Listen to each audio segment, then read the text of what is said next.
Welcome to the Abundance Code, the podcast where we delve into the secrets of unlocking abundance in mind, money, and meaning. I'm your host, Jason Stanley. I caution against this idea that there's a get rich or get rich easy plan. It's not easy. It takes a lot of work, and you have to determine if that work is worth it for you. So be honest with yourself about what you're willing to do to grow your finances. Be honest with yourself about what you're willing to do in all areas. Welcome back to the Abundance Code, where we discuss mind, money, and meaning. I'm Jason Stanley. So I wanted to catch up with you guys this time, kind of talk through some different ideas and a couple different myths that we hear about with regards to money.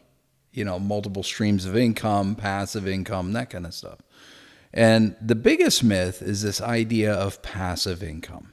The idea that you can put money into something, you don't ever have to do anything with it. It's just going to pay you. And what I would tell you is that's a lie. In fact, most things that you can create passive income off of, real estate, let's say you buy a rental property, you put money into dividend-paying stocks, they require a certain amount of attention. So is it really passive? And so a lot of times, a lot of this stuff is very front-loaded, right? We have to work very hard at these things. You buy a rental property, you got to get the people in there to, get the house ready to rent.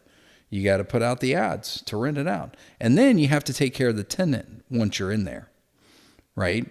And so it takes work. I don't care if you're buying a car wash. I don't care what people call it mailbox money. I'm just going to do this and it's going to send me mailbox money, right? Or dividends, right, off your stock. Or are you really just going to buy a company and never, ever, ever look at it again? Sure, certain companies, there's a low probability event that they would go down in value or go bankrupt. But the value of the stock can absolutely drop, right? And so it requires attention.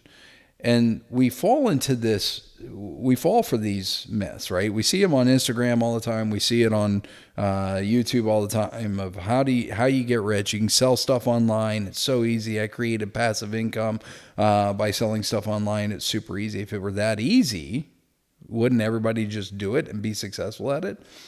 And it's kind of like investing. Everybody has their own way, their own secret way of investing, of how they pick stocks and that kind of stuff. But again, if it were that simple, everybody would be doing that. But instead, it's not that simple. In fact, most people are not successful at creating multiple streams of income because they don't understand the work that goes into it. And so one of the things that you have to do is be honest about what it takes to create wealth in your life, right? And what I would tell you is if you're focused on growing your net worth and you focus on things as assets versus liabilities, that helps you be more successful in that, right? I personally look at things very differently. I told you back just before I became homeless, right? My father had sent me a book. It was called Rich Dad, Poor Dad. I read through it. It's by Robert Kiyosaki. Robert Kiyosaki has some interesting ideas, some of which I will tell you that I don't agree with, at all. And then other things are actually pretty profound, I think. And I have applied them to my life and have seen very good results of it. One of the concepts that he talks about in there is this idea of viewing your home not as an asset, but as a liability. And so if you define an asset by something that builds wealth for you or pays you money, right? Your home, when you live in it, actually costs you money.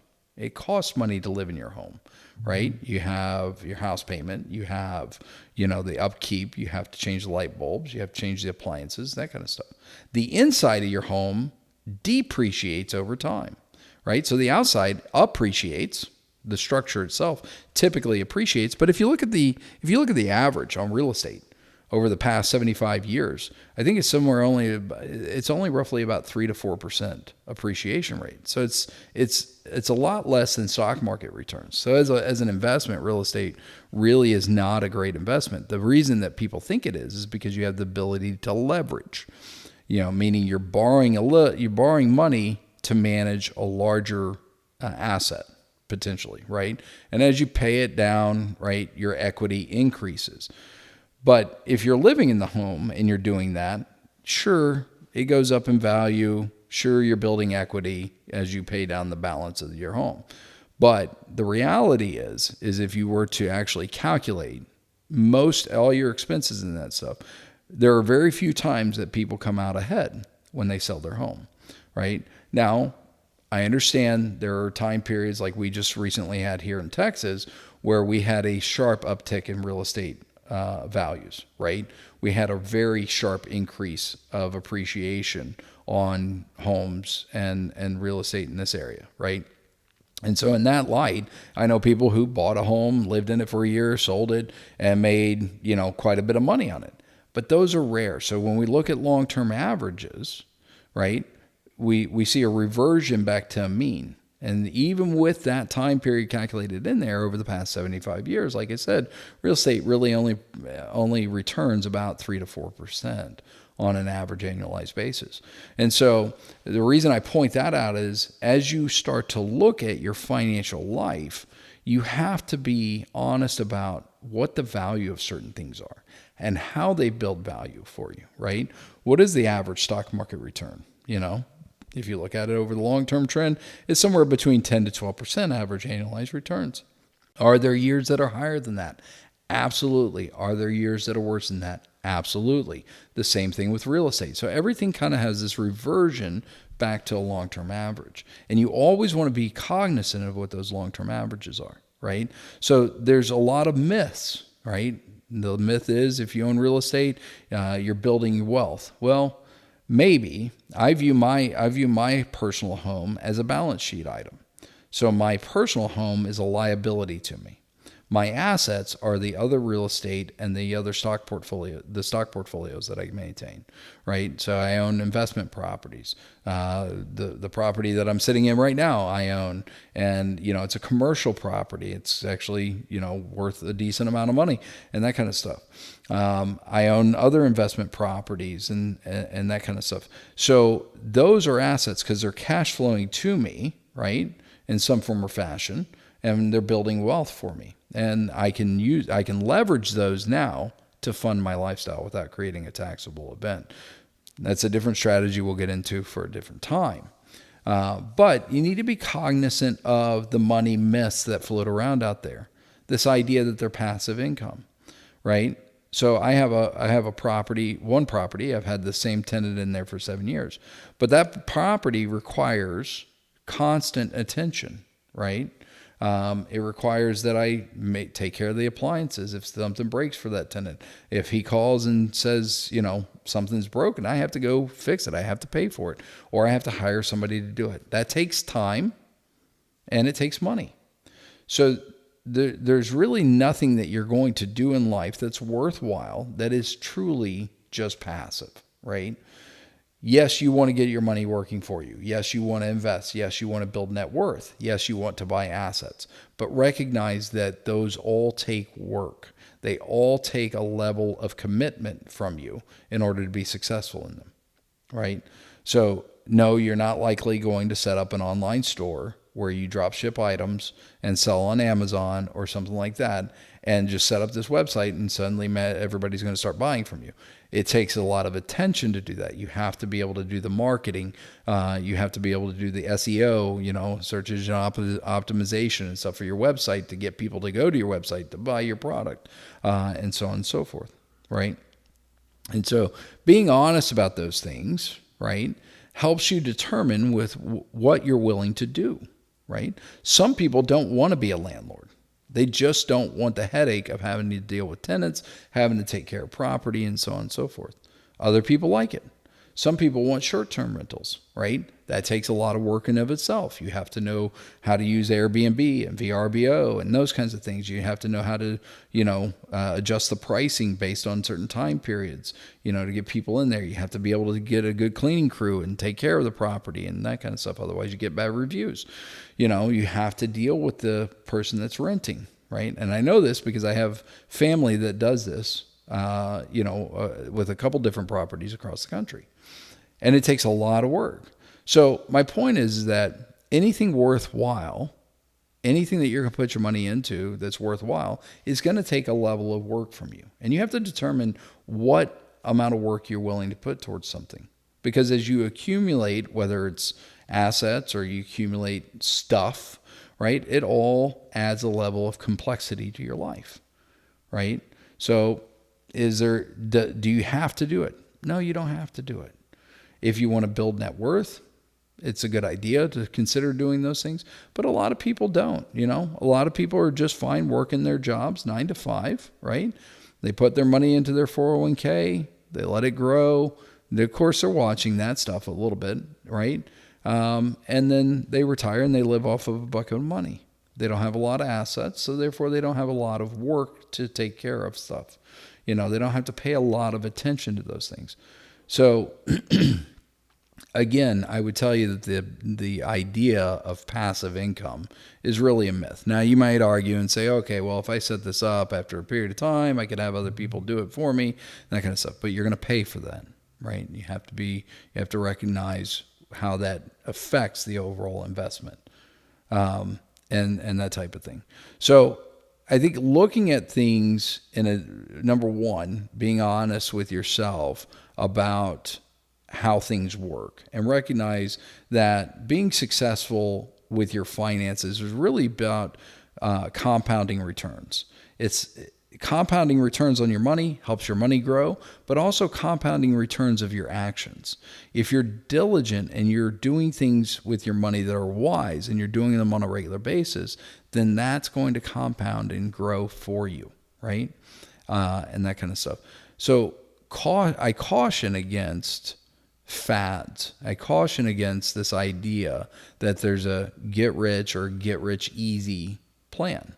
It's not easy. It takes a lot of work. And you have to determine if that work is worth it for you. It's okay if it's not. Not everybody has to go become a multimillionaire. Not everybody has to do that. Yes, it sounds good on paper. Everybody wants it, right? But not everybody really wants to do the work associated with it. And what you need to do is be honest with yourself and say, what is it that I really want? What's most important to me, right? And you may find out that it is not to become, a very wealthy individual, because there is a lot of work that goes into it. There's a lot of headaches that come along with that, right? And a lot of times we fall victim to it. We think that all of our problems will be solved if we create wealth. If we get wealthy, all of our problems are solved. You might solve a problem. You may have less issues with debt. You might have less worry about money, sure. But you've also created other problems, right? You've got to take care of, like I said, if you're a landlord, you got to take care of your tenants. I don't care if it's a business or that you're renting out or a house that you're renting out, right? If you've got a portfolio of stock investments, you've got to monitor that. You got to watch it and make sure that it's doing what it's supposed to do. You have to have a way to judge whether or not those companies are doing right, right? A lot of people say, oh, well, we'll just buy an S&P 500 fund and forget about it. Maybe that works, maybe it doesn't. Again, if there was a one-size-fits-all approach that actually worked and worked consistently and gave everybody a great return, everybody would just do those things, but then again, maybe you are somebody who wants to do those things. Maybe you like that idea of working at it. But again, it's just about being honest about what it takes to build wealth over time and getting rid of some of these myths that we've been told over and over again. Success books are great. I love reading books on money and ideas and stuff like that on money. But a lot of times they perpetuate certain myths, like the myth of passive income, right?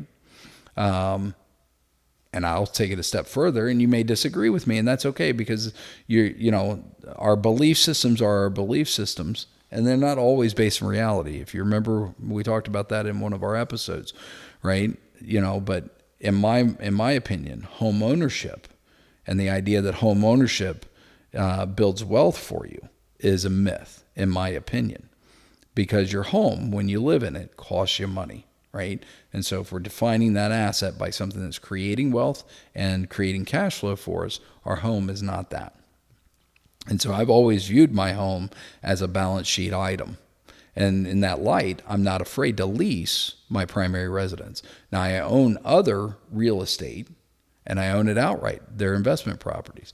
And there's quite a few people that talk about this. I've seen quite a few YouTube videos where people, Mr. Wonderful is a good example. Not so long ago, he was talking about how young people really should avoid buying a home and should consider renting and investing their money instead, right?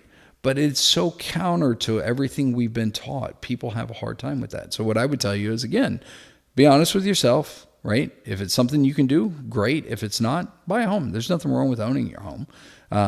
You just have to recognize it for what it is.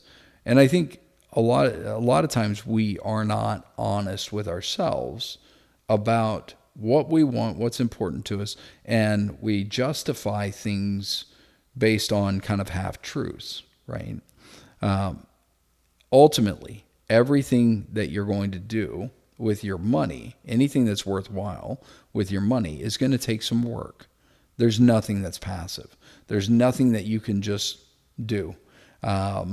I guess the most passive thing you could do is maybe buy a lottery ticket, but even that, you got to work to get to the store to go buy the lottery ticket, and you're probably not going to win. But if you did, I guess that's kind of passive. You've won a lot of money, and then you've got the big headaches on the back end of what to do with it.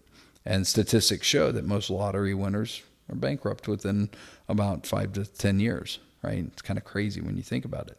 And that's proof that money is about discipline. Money is a tool, and it's about creating disciplines in your life. Those disciplines are what compound. And as you compound those disciplines, guess what? Your money compounds as well. You can do this in all areas of your life, not just with your money. But money's an easy one to talk about because everybody always wants to get more money. So if you want to have more money, be more disciplined in how you handle your money. Do little things on a regular basis that make your money grow, and ultimately your money will compound, and it'll compound very quickly. But it takes time, and a lot of times we don't want to wait, right? Because we live in an immediate gratification society. You want to know the information, you get your phone out, you can find that information like that, right? When I was young, if I wanted to know something, I had to go do research on it. It meant I had to ride my bicycle to the library. It meant that I had to pull out the card catalog, go through it, find a book on something that I wanted to learn about and read about it. Today, it's instantaneous. And that starts to kind of ingrain into our psyche about everything in our life, right? We live in this immediate gratification society, right? If we want to communicate with somebody, we can send them a text now, right? Used to be, when I was a kid, I had to write a note and pass it off to somebody else and hope it made it to its destination without everybody reading it, right? And so, again, we live in an immediate gratification society. Most objects in our life have become extremely affordable, right? Things like microwave ovens have gone down in price over time. I remember when microwaves first came out, and we got one when I was a kid, and it was a big deal, and it was an expensive thing. I want to say it was like $600. I don't think the price has really gone up in that time period, right? You can probably still get a microwave for anywhere from $100 to $500, depending on what it is. And the bottom line is it becomes easier to replace things, right? Again, that immediate gratification, and we live in somewhat of a disposable society now, right? Where if something breaks, we just get a new one. And so you have to recognize how those actions affect your psyche and how that affects your money, because it's easy for us to see something or hear somebody go, oh, all you got to do is put your money in this passive investment, and you're going to do wonderful. It's going to send you money on a regular basis. You don't have to worry about it. Mailbox money, all this other stuff, right?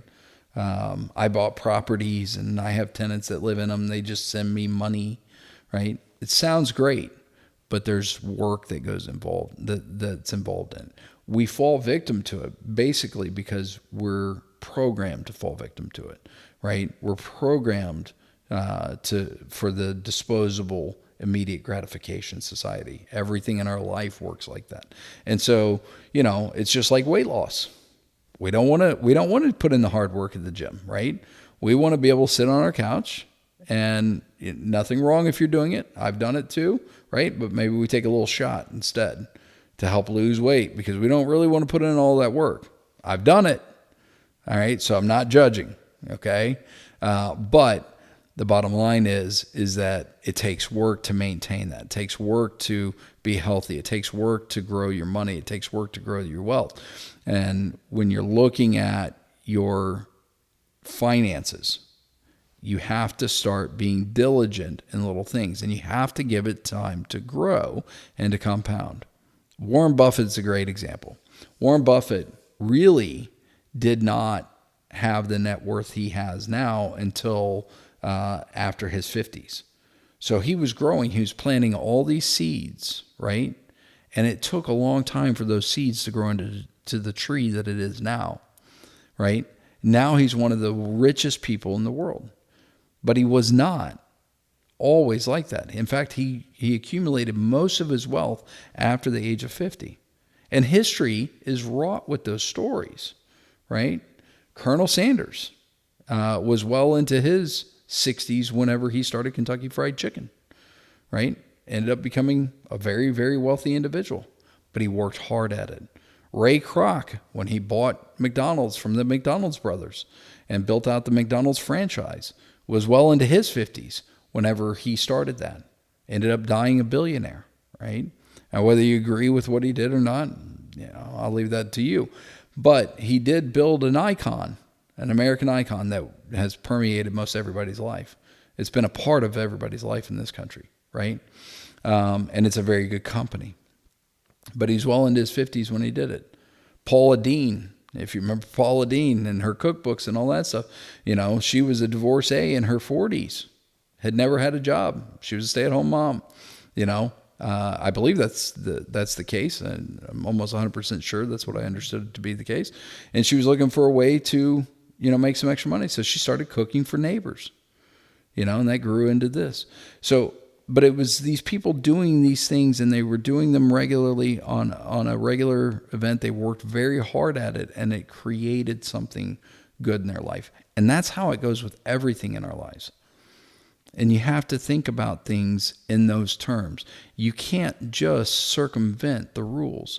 You have to be diligent in the behaviors. If you're diligent in the behaviors, it'll compound, and in this case, your money or your finances will compound. If you're diligent in going to the gym, it'll compound and you'll get healthy, right? Especially if you're watching what you're putting in your mouth.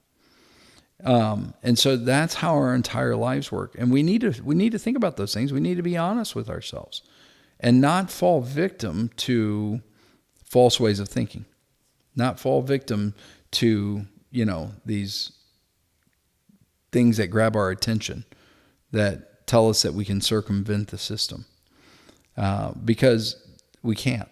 You just can't circumvent it. And here's what I'll tell you is if you're diligent with money and you're diligent with it, all you need is time, right? And so the younger you are, the earlier you start with it, the easier it is, right?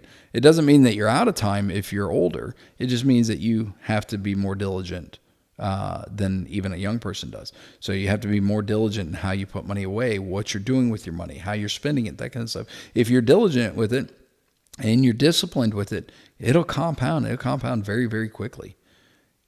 It won't feel like that at first because it takes a little while to build the momentum, right? Warren Buffett talked about a snowball, right? Snowball starts off small. And he says with a big enough hill, that snowball will grow into a massive, almost boulder of snow, if you will, right? So it's just about having a big enough hill. And that hill is time, and the more time and the more effort you put into it, the bigger things will grow in your life, right?